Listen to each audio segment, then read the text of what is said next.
Hey everybody, welcome back. This is Frank from Mammoth Interactive, and today we are going to look at this month free content in the Unreal Asset Store. Today, the 5 free plugins we have are 2 blueprints, 2 environments, and 1 architectural visualization plugin. And now we're going to check the first one called Flexible Combat System. Now, what should be pointed out first is that this is actually a basic version and that there's actually an updated version in the store that you can check it out. But that one is priced normally at $170. This one is completely free for this month, so just download it, see if you like it, and maybe you can get the updated version with more stuff. It should also be noted that the Flexible Combat System Basic is a standalone asset and cannot be combined with other Flexible Combat System assets. The Flexible Combat System gives both player and AI combat styles that can be added and changed in just a few clicks. You can pick up and draw /sheath weapons. You get different weapon styles including fist, one-handed blade and shield, or two-handed blade or dual blades.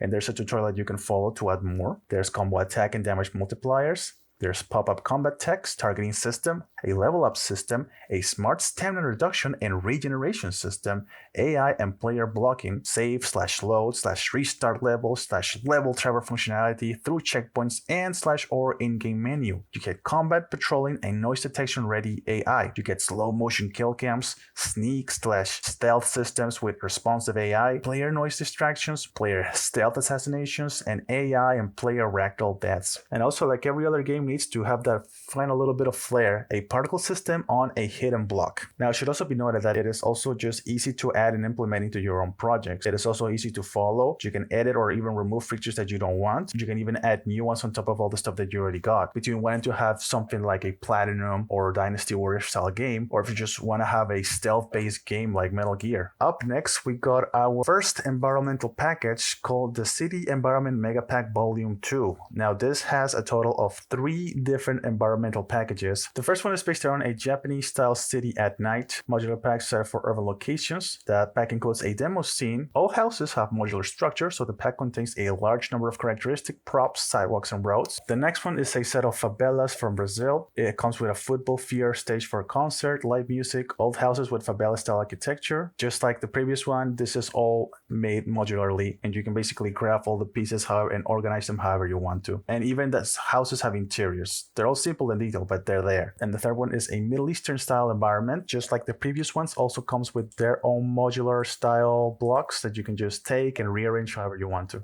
Our third plugin for the month is a slightly more simple one. It's called Dynamic Volumetric Sky. What this does is you can basically make your own sky box for your game, and you have a lot of customizable options in the Unreal Engine interface. You can do things like make it cloudy, make it at night, make it look really cloudy. You can even make the clouds look whiter or darker. You can even do things like make a rainy day or even make a nice moonlight out with the stars. Simplified and optimized fully dynamic sky system with volumetric clouds, dynamic weather system, and day and night cycle time of day. Our fourth one is the Scanlabs Interior Volume 1. This is our architectural one. The plugin itself is basically one room, but the thing is that you can pretty much take all of these objects and props and organize them however you want. This is all modular as well. From what I see in the description, these are actually a large selection of low poly models with just very high definition textures to make it look like they're super high poly, but they're actually not. And you can just take them and organize them however you want to in your own environment. Finally, our last one for the month is a countryside style environment. Modular windmills and barns, both new and abandoned, plus a landscape. And as you can see here, it's basically a countryside environment. You can organize it and make it look however you want. You can make it look like a creepy abandoned farm or somewhere that is more lived in. It's up to you how you want it to make it look. If you want to make a little Western style game, here's the environment that you can download. So anyways, this has been the 5 free for the month assets for this month's Unreal Engine. Don't hesitate to download, and you want to see more content like this, like and subscribe to Mammoth Interactive, and I'll see you in the next video.